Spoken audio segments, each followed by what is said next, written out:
I get it. If you don't know it, we'll learn it together, right? I do this purposely because there's new faces pop up. Old faces are here. Thank you for coming on. We want to learn and we got to practice together. All right, cool.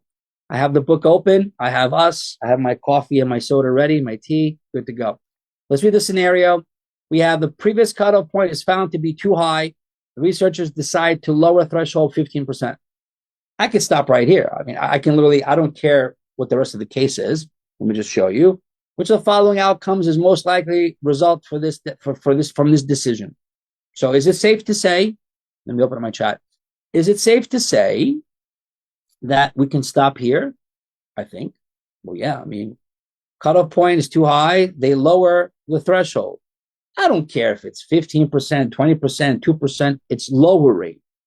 Okay. Problem. What, Dr. Stavros? Do you know what these are? Well, we'll open book it, right? Cool. Let's just do it. So we have this here. Let's just do it quickly. I'm going to show you, so you guys have no issues with it. I'm here to show you guys, right? I'm here to win. I want you guys to win. So if we lower the threshold, all right, well, we have it here, don't we? So this is increasing the threshold, decreasing the threshold. So if we all had, let's say the value is 150, whatever. Now it's 120. If we all were under 150, we wouldn't have the disease. We would be disease-free. Fair? Fair.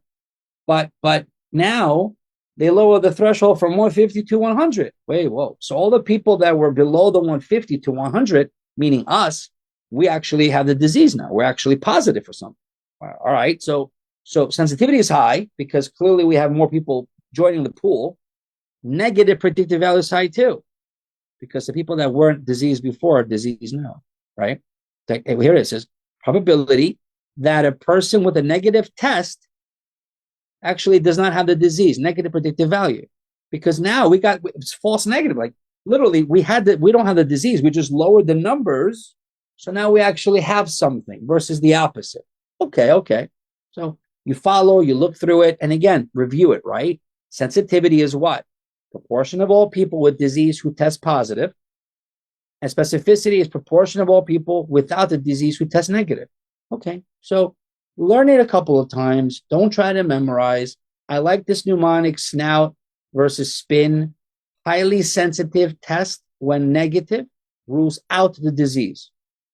So it's highly sensitive.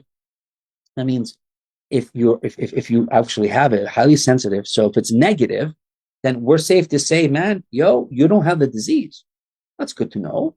And then highly specific test, when positive, you rule in.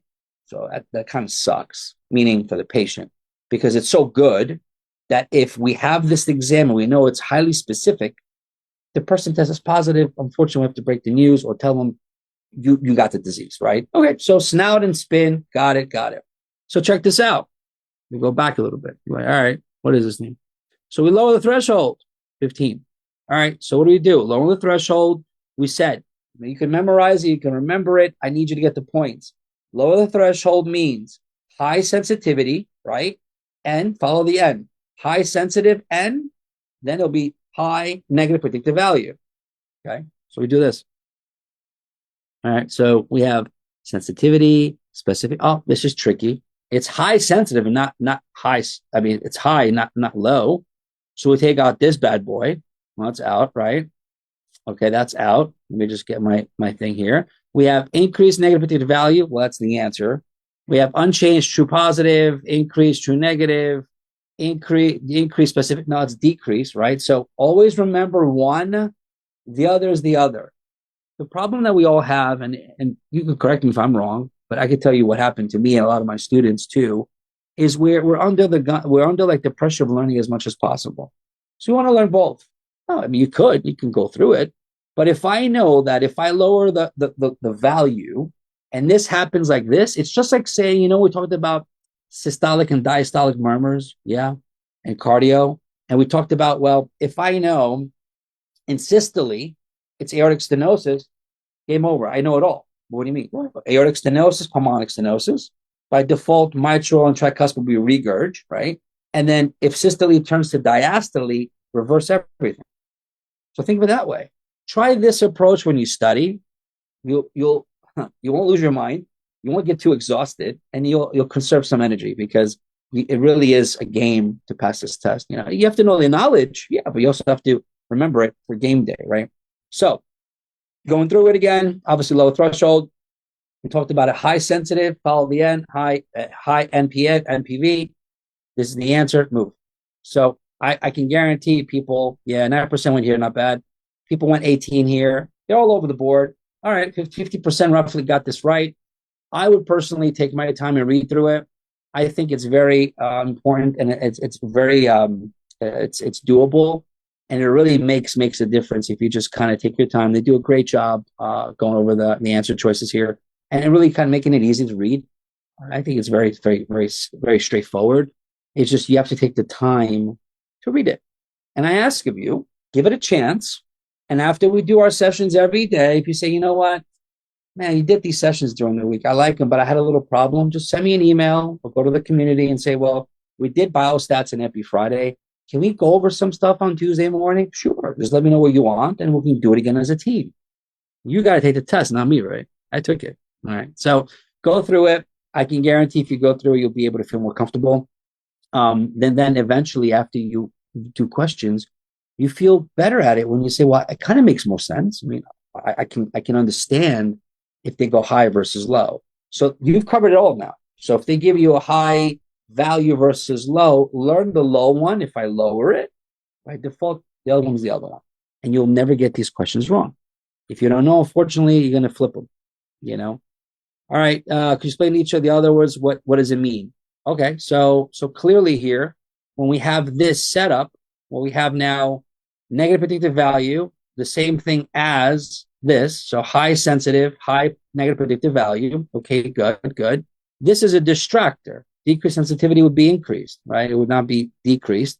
So this actually increased sensitivity, because if we lower the threshold of the test, will lead to a decreased number of negative test results among people who are infected. If the test produces fewer false negatives, this is then sensitivity will increase, not decrease. So if we understand the sensitivity versus specificity values and what they mean, we'll be able to differentiate them, right? By default, this is the opposite. There was a distractor here, so it should be low. And at the end of the day, doctors, what it comes down to is you just need to be able to know the values and what they mean. Like, what is a term? This is why it becomes easy, but you just got to really get to it, right? So if you look at the values here, we said you lower the value, you'll have low specificity, low PPV. What does that mean? You guys know what that means? If I lower the value, what happens? Decreased specificity. What's specificity? Right here. The proportion of all people without the disease who test negative, or the ability of a test to correctly identify those without disease. Value approaching 100% is desirable for ruling in and indicates a low false positive rate. I can promise you this. Don't get too caught up with a lot of the epibiostats. I mean, I want you guys to take your time to understand it, yes. But, when you go through the questions, you say, okay, I can probably get the answer, but the whole point is I want to make sure what the values are. So always think about the cutoff value, up versus down, what happens, right? If a person who is healthy at 135, now we drop the value, now at 120, they're unhealthy, well, clearly there's a problem, right? It's not really, it's false. It's increasing the sensitivity, meaning people who are actually getting sick because of the value. That's all. So take your time with it, practice it, right? And then we could always go over it again on Tuesday and Thursday. The whole point is I want you guys to see overall the step-by-step, and I want you guys to try it. I need you guys to go over the values and know what they mean first. Knowing what they mean can really make a big difference, okay? Just telling you guys. This one here, increased positive predictive value. All right, that's what it says here. This positive of a test is likelihood that an individual with a positive test has the condition that's being tested, all right?